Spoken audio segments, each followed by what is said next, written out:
The people working on that project didn't get fired because the phone failed. They took what they learned and applied it someplace else. So that's the concept around successful failure.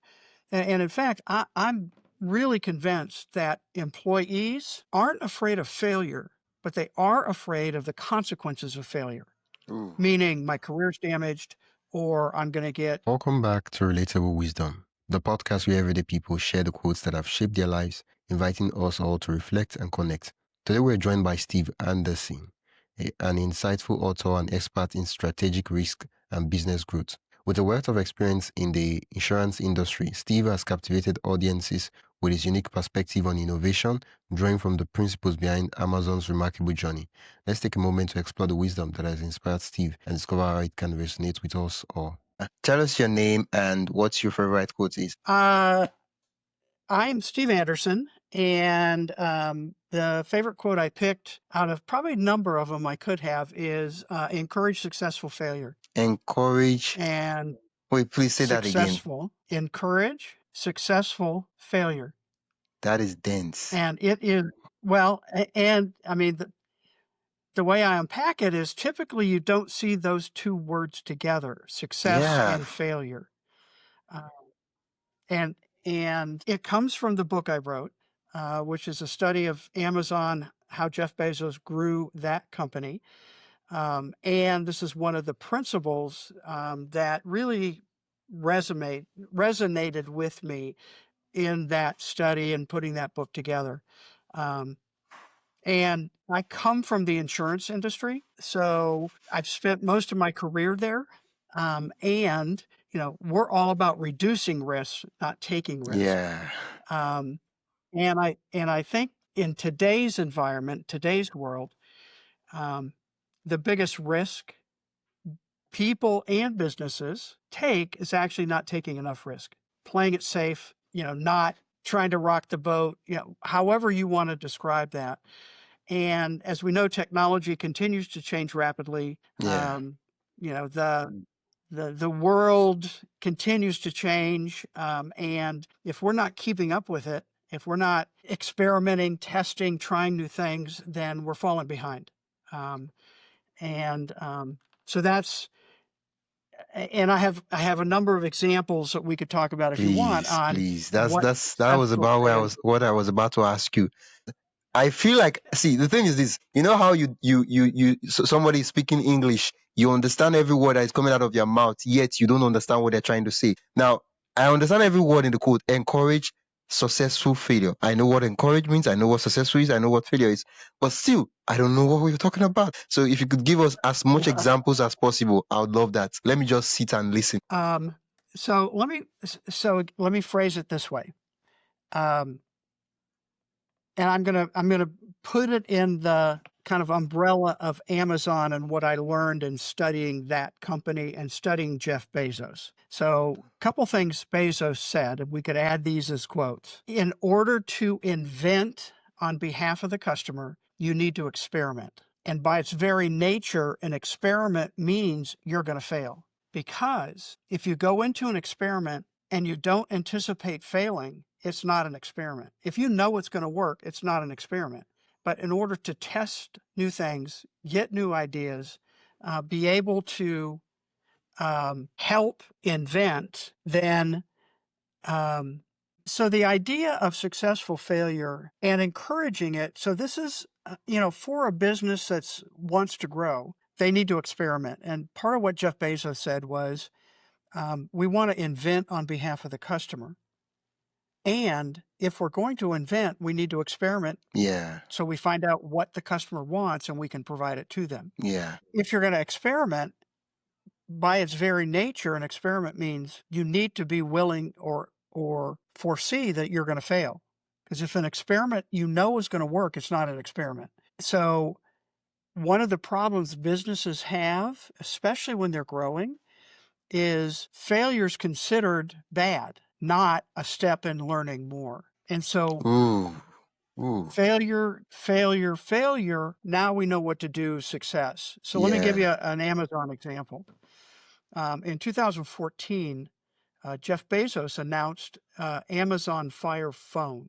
So they actually built and released a mobile phone. Why? I mean, I still ask that question, Yeah. but it was Bezos' pet project. He wanted a phone. Apple had a phone, Google had a phone with Android. People had already picked what kind of phone they want. So announced it, couldn't sell it, really. I mean, and at the end of 2014, they wrote off $180 million in inventory and development costs. Ooh. Because literally at the end, they were selling the phone for a penny and people still wouldn't buy it. Yeah. Failure.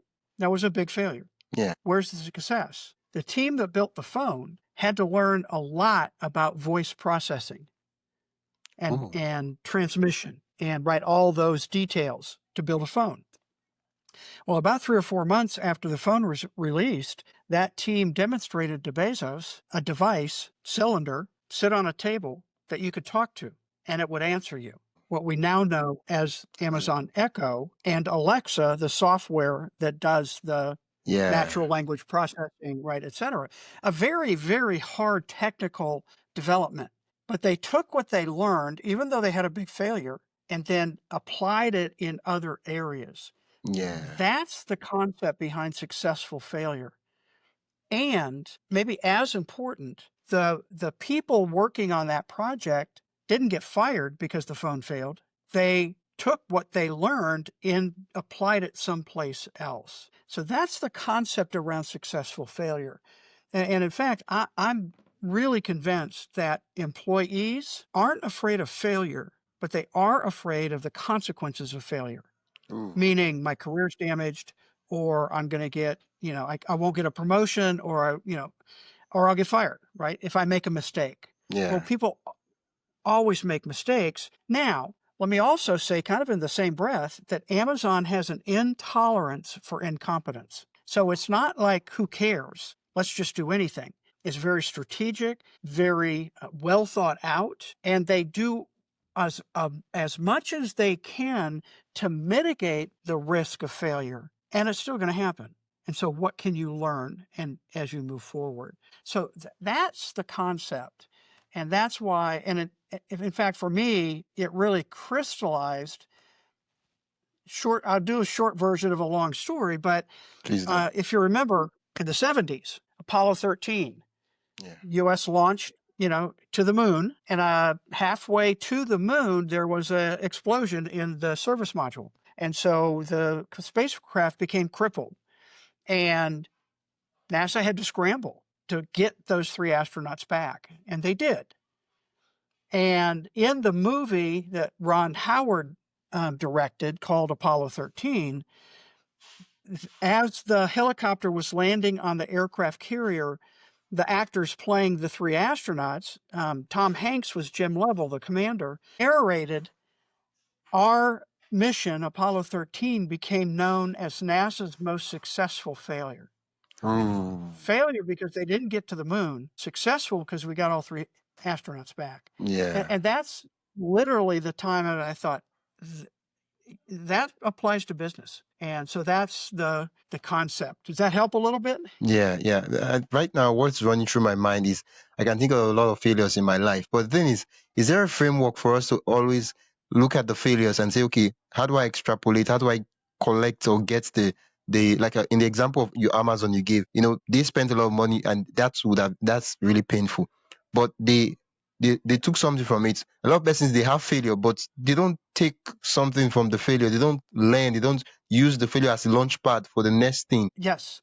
And Amazon has a tool they started using actually in 2004. Again, story. Jeff Bezos sent an email to the senior leadership team and said, no longer will PowerPoint presentations be allowed in meetings. Ooh. So no slides, no anything. Instead, the person calling the meeting or the team calling the meeting and looking for a decision will have to write at a maximum 6-page memo. So it became known originally as a 6-page memo. More recently, it's known as the working backward document. Wow. And the reason he said for that change was that people hide behind PowerPoint bullets. They haven't fully thought through what they are trying to do. When you have to write it out as a story, as a narrative, then you have to think deeper.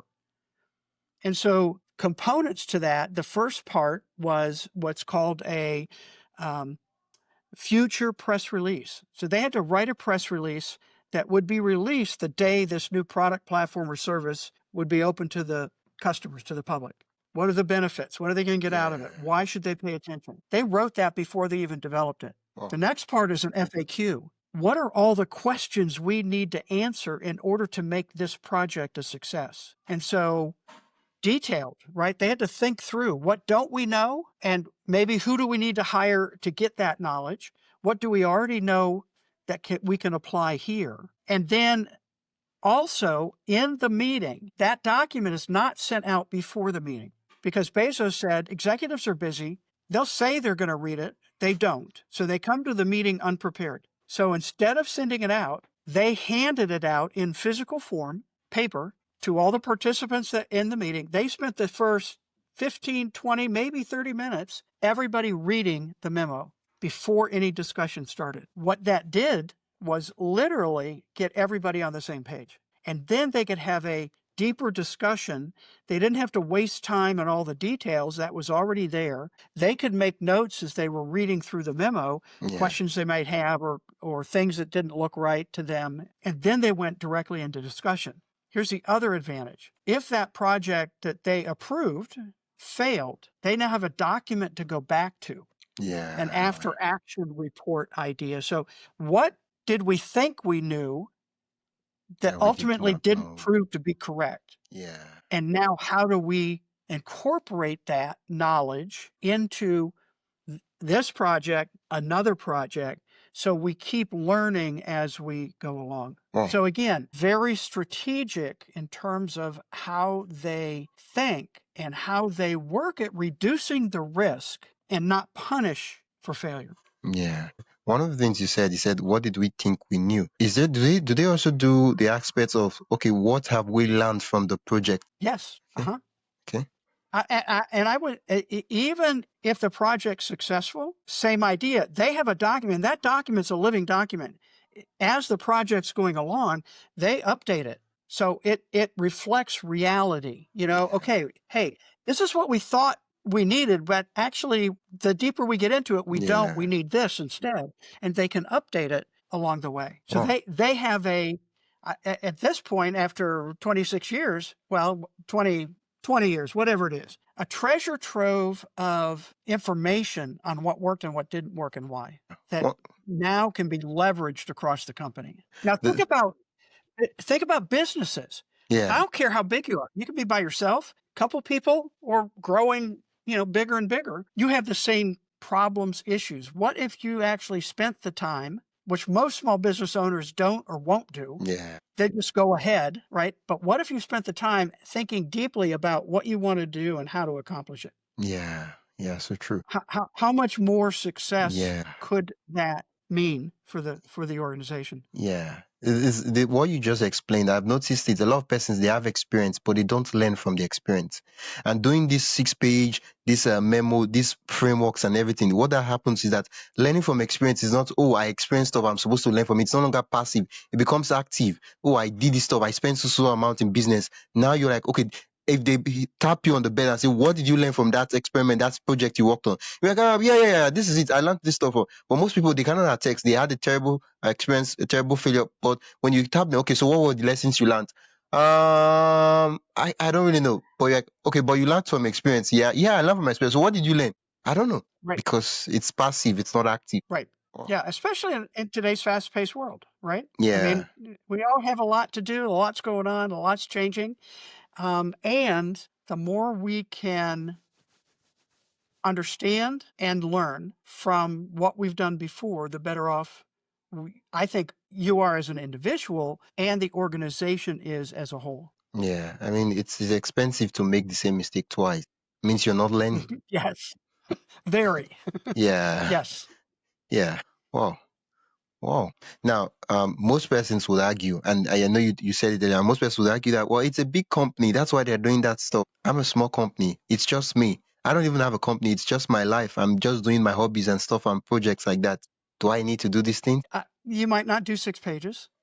Frankly, you might not even do the press release. But if you're not thinking about the customer, your customer, whoever that is, in building things, then too often you might get down to releasing something that the customers don't even want. Yeah. So I the FAQ, I think, probably is a core piece. In order to bring this to whatever that is, to bring this to fruition, what is it that we need to know? How do we do this? Am I sure that either I have the talents or I can find the talents that I need in order to make this happen? So I think it applies, certainly adjust to literally any size business. And I always want to remind people that Jeff Bezos started like every other business owner, Yeah. on his hands and knees in his garage, taking books that they got from a warehouse, putting them in a package and driving them to the post office because somebody ordered that book online. Yeah. Now, they're huge. But again, my question always is, okay, how did they go from the garage floor to over 1 million employees worldwide? That wasn't an accident. That was intentional. And Bezos always had in his mind, that's where he saw Amazon going, even from the very beginning. Yeah. Well, you clearly illustrated what it means to have successful failure. And now I want us to now it will, you gave the example of Bezos and Amazon, right? And of course, most persons can apply that in their daily life. But I want us to bring it down to like to the personal level, right? What are some things we could do to encourage successful failure in our day to day, in our small businesses, in our creative projects and things we're working on? I would say from what I'm thinking of is just me and my example. Oh, yeah. So I'm thinking of me and my day to day. I've retired from a business I started. Okay. Um, I'm still working. I call it kind of my encore, my last pivot, whatever you want to call it. Yeah. And for me, it's really the same idea. Thinking through, okay, what do I need to do? What are the steps I need to take? Not being afraid to continue to step forward. Just take those next steps. I think as an individual, that's probably one of the biggest things I've learned is I may be uncomfortable. I may not think I can do it or know how to do it. And if I feel strongly that that is a goal I want to accomplish, then just take the next step. Um, I call them baby steps, comes from an old movie, but I think one of the things with failure is fear, Ooh, right? So we fear failing because ego, personal reputation, what are people going to think of me? yeah. All of those kinds of things. And I think we tend to overestimate, or what's the right word I want to use? Put too much weight on what we think other people are thinking when they probably aren't, Oh, yeah. right? And so again, just take the next step. And frankly, at some point, that next step may be, this is just not going to work, and then you stop, figure something else out, take a different direction. And that kind of goes to another principle in the book, which is how Amazon makes decisions. And again, that's been incorporated into my thinking. And again, Jeff Bezos says there's only 2 kinds of decisions in a business, what he calls door 1 and door 2. So door 1 decisions are big, kind of bet the company decisions. Those are really big decisions and not easy to reverse once you decide and move forward. What he said was those decisions should be made slowly by the top level in the company. And again, if that's just you, that's you. If that's a small team, whoever that group is in the company. So they make the decision and with as much information and data as you can gather. The problem, he says, is most companies treat most decisions as type 1. And in reality, there are very few type 1 decisions. Type 2, on the other hand, are decisions that are easily reversible if you go in a wrong direction. Meaning, this is his illustration, if I walk through that door, I make that decision, and I find that I don't like it, it's not turning out the way I want, I pivot, I change direction, or I just walk back through the door. He said most decisions in a business are type 2 decisions. They're not that consequential. They're not the company's going to die if we make this decision. Type 1, yeah. So 1 is distinguishing those two. And then type 2 decisions, he said, you should make them with as little as 70% of the information you wish you had. Now, I think that wish you had is really important, meaning don't wait for all the information. Yeah. Trust your gut, trust your intuition, move forward. That's also part of that successful failure, right? So move forward. Okay, that's not working out the way we thought. Let's pivot. Let's do something different. He says the problem as businesses grow is they get more bureaucratic. Yeah. They get more levels. They get supervisors and regional managers and right, all of that. All that does is slow down growth in a business. The more friction there is to make getting decisions made and moving forward on behalf of the customer, that's always the filter for Amazon at least, the slower that company will grow. And eventually that company will die. Oh, thank you so much, Steve, and thank you so much for sharing that quote. Like, I feel like this episode is we have to continue this episode in a different podcast. We have to have a conversation about some of the ideas in the book for an hour at least, because I don't think 30 minutes is going to do justice to the ideas and the frameworks and some of the things about the book. I remember the thing that excited me about your book is that I remember I bought the book, right? But the book is way back at home. Right now I'm in school. I'm the hostel. I left the book at home. So probably in the next episode, I would have the book with me. I would have the really good questions I want to ask you. And yeah, Okay. we'll have a really good I'd be discussion. more than happy to talk Yeah. about it. There are 14 principles in the book. There's a lot. We talked 2, Yeah. right? Encourage successful failure and generate high velocity decisions. Those are the Yeah. 2. We haven't talked about customer obsession. I mean, there's so many others there that we Yeah. could talk about. So I'd be happy to come back. I will reach out to you after this episode goes live. And All right. yeah, then this discussion will be. I feel like this episode we just use it to warm up and introduce, get to know know ourselves. In the next episode, it will be way deeper. Thank you so much. Where can listeners learn more about you and check out what you do? So my main social platform is LinkedIn. So look me up there, do a search. Steve Anderson Insurance or Steve Anderson Bezos typically brings me up. Yeah. Connect with me if you've listened to let me know that you've listened to the podcast. I'll be glad to connect with you. The book website is thebezosletters.com. And of course, the book is available on Amazon. So, Yeah. Thank you and so if you much. read it, leave a review. That would be great. Yeah, An thank you so honest much. review. Yeah, thank you so much. And yeah, I don't know Great. what time is it over there. Wisdom, thank you for having me. Yeah, And my I look pleasure. forward to talking again. Thanks for listening to Relatable Wisdom. If you found something meaningful in this episode, make sure to follow or subscribe wherever you're listening. If you'd like to support the show, you can do that by buying me a coffee. The link is in the show notes. Every little bit keeps the conversations going. I'm your host, Wisdom Okonkwo, and I will see you in the next one. Until then, stay curious, stay inspired, and keep growing.